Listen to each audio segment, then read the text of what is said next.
Really? There was nothing there for what? So like some Diddy type shit? Diddy white parties weren't the Diddy. I'm afraid to even. We ain't talking about no white party. You're afraid to acknowledge you've been to the Diddy parties. No, I'm not afraid of it. I've been to the Diddy white parties. I've been to Diddy's birthday parties. I wasn't at Diddy.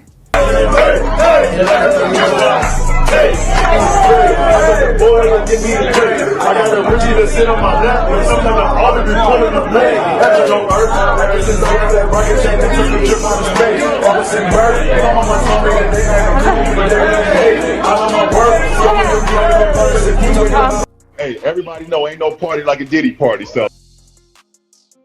Yeah. If it were just him, it would be sad.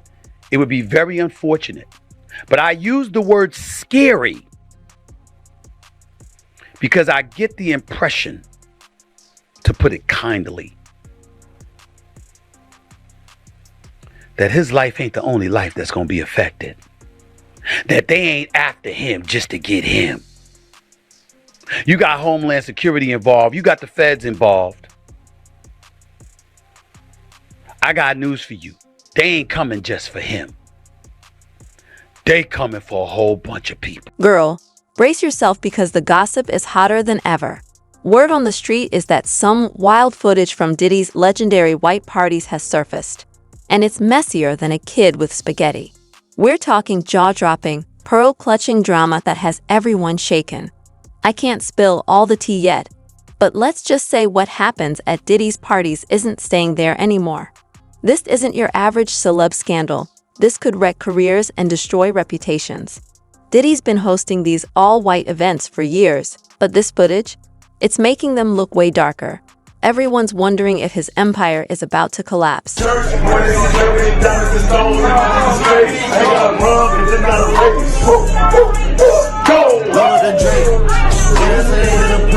I've never made any sense. Let's have another shot. No, let's have another shot. I'm in. We need to treat our guests the right way. Let's give them shots too. Come on.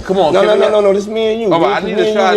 Yeah, I got you. Okay. Shot, This bro. mine? Okay. Yeah, I just have to see. It's all together. Me and you. Eyes. Let's do it. Spilling it all over. Eyes.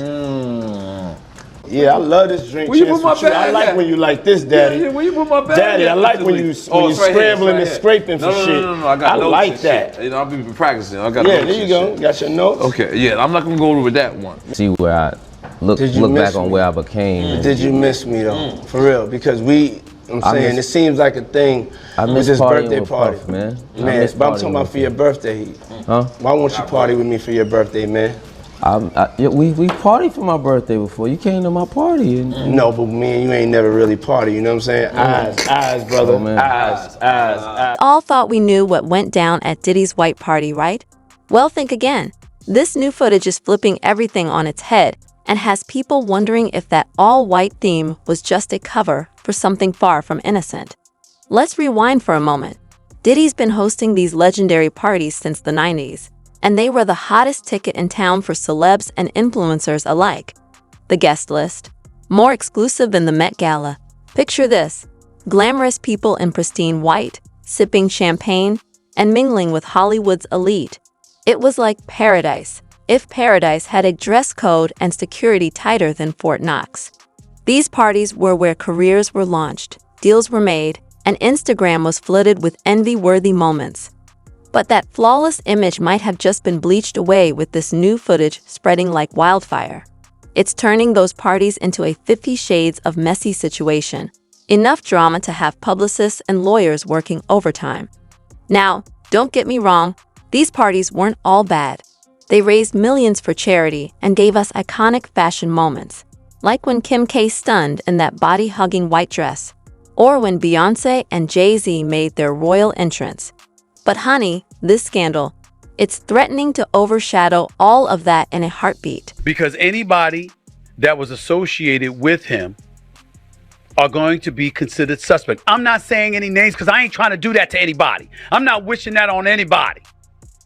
But what I'm saying to you is that when you are associated with a figure that is being accused of the multitude of egregious acts that he has been accused of, sex trafficking, racketeering, drug use, prostitution, flying folks across state lines and all of this other stuff. Yo. But I'm telling you right now, anytime the feds are coming your way, they're not coming just for you. There's lessons to be peeled from all of this. Be careful about the enemies that you crop up. Be careful about people that have a target on your back. The people you've alienated, you've infuriated.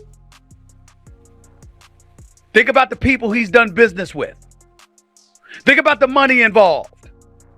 Think about how it would have been in folks' best interest to shut the hell up and never say anything. Yet somehow, some way, this stuff evidently was going on for years, according to the feds. And almost nobody said anything. Did you ever go to a Diddy party? Yes. And what was it like? A Diddy party? Is it like what they have in the media or off the hook? Off the hook. And whenever they went into the quote unquote alleged other section, I was never there. You were gone. That's like, I think in general, getting away from Diddy, and God bless him and whatever else he's dealing with. I don't beat people while they're down. That's just not who I am character-wise. No one can erase his legacy. Bad Boy Records and Faith Evans and Biggie and Craig Mack and 112 and Total and I mean mogul. I mean, I don't know what all that other is going on or allegedly, but man, legacy is legacy, man, you know. But this new footage is showing us a completely different side of these parties. It's like the lights came on after the last Instagram story. And now we're seeing the real chaos unfold. Word on the street is that it's wilder than a Miami spring break and twice as scandalous. Trust me, this is not the kind of footage you want your mama to see. We're talking behavior that would make even reality TV producers blush. And it's not just the usual partygoers, no ma'am. Some of the biggest names in Hollywood are caught on camera doing things that could get them canceled faster than you can say problematic. This asshole has said to me one time, he said, Big Gene, they not mad at you for talking about Puff. They said they mad at you because you got more famous or you got more known than they are for talking about Puff. They not mad at me for talking about Puff. They mad to the fact that people has gotten to know me because I was talking about Puff. So they hating on that. But in fact, because they know Puff wouldn't piss on them if they was on fire, bruh. They know Puff wouldn't piss on them if they was on fire. Now, maybe if they had baby oil on them, he probably would, but he would piss on them if they was on fire. They get mad and saying all this crazy shit when all I really wanted was justice for Big and the people around us that dealt with him. They're gonna continue to take shots. I mean, I've already seen this, man. But like I tell people all the time, I'm 10 times the normal, man. I'm not worried about what they say. What I look like, man, talking about some nigga coming at me, talking about my manhood. He look halfway like a cockeyed squirrel, and he just talking crazy out his mouth for views because right now, my name is hotter than fish grease. What I look like talking with these cats out here, you understand, who was one-hit wonders. What I look like going at these cats and going back and forth with them, man. I did what I was supposed to do. I raised my kids. My girls graduated from college. I did what I was supposed to do as a man. I'm out here telling stories, bruh. I'm telling stories of my life. I'm telling stories of what I've seen. I'm telling stories of some of the things of what I heard. And they out here mad and upset. Like they got a problem.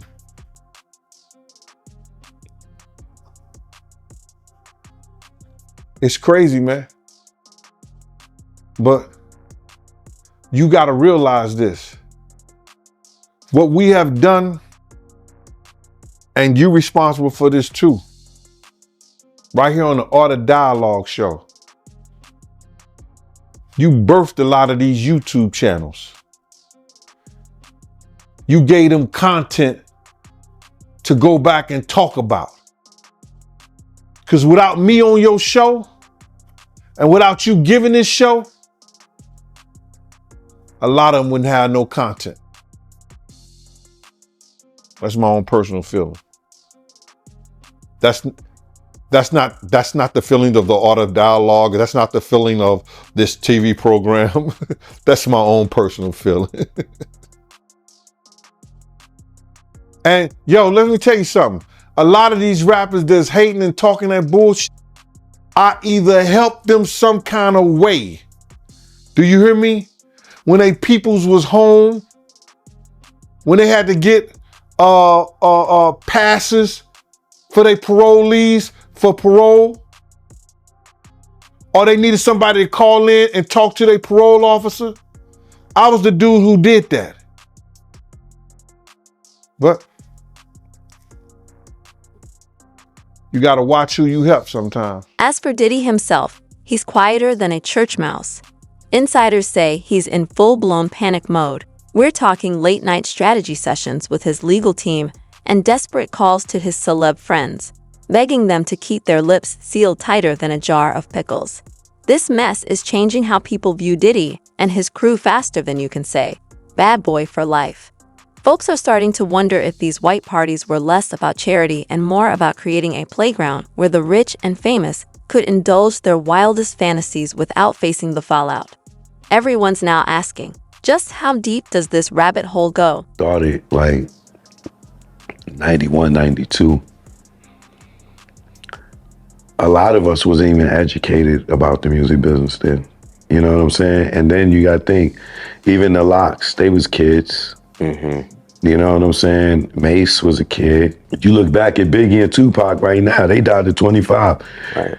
They, to us now, they look like kids, right? Yeah.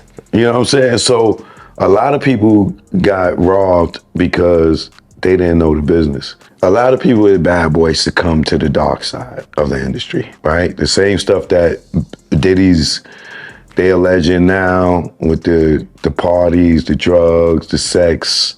Right. A lot of people fell victim to that, right? Because that was their lifestyle. Now, when we was younger, we wasn't paying attention. But if you go and you look at the Big Papa video, the lead woman or the lead guy in that is a transgender, right? I'm gonna look it up as you say that. Yeah, you can. So you more so, and we could be somewhat candid. You more so just alluding to like the accusations of Diddy being like into homosexual lifestyles. Yeah. That energy of hip hop that has always been seen as taboo, and we could never verify it because none of us were on the inside. Right. Well, I was. But I was gonna say, I was gonna ask you, so you've seen this firsthand. Yeah, I've never seen like orgy, but Diddy has hit on me at Steve Rifkin's house. And everybody at the house was gay, but I didn't know it until I really paid attention and looked around at my surroundings. I'm like, oh shit. Right. Like, what's going on? That sounds like Exhibit's story, because Exhibit had a story like that. They went to Miami. No, but he went to a club. Right. I went to Steve Rifkin's house. Right. It was after a BET Awards, we went to an after party. Right. Me, Lil' Kim, Hillary Weston, who was Lil' Kim's manager. Okay. At the time. And we go to the after party, we run into Diddy, and Diddy tells us to come meet him he tells them, not me. He tells Kim and them, yo, come meet me at Steve Rifkin's house. And we all go over to Steve Rifkin's house. And while we there,